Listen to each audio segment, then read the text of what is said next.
Welcome back. Now, before you customize the look, it's probably a good idea to put your content inside of your digital store.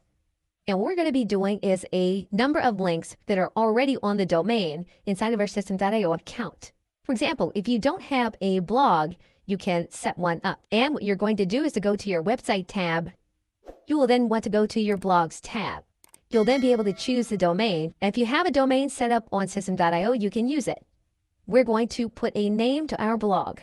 Now, in this case, what you can do is you can name your blog. And so what we're going to do is we're going to write in the word blog. You can write it in whatever you want, or you can make it so that the blog is actually the path for the entire domain.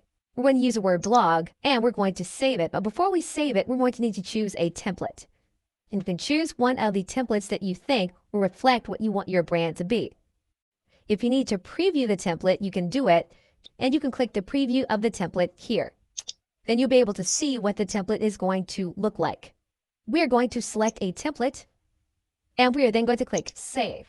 Once we've done that, our blog is now saved. We can go to the ellipsis, and we can view the blog. And our blog is now on the web. We will need to customize this blog in order to make it fit what it is that we are doing.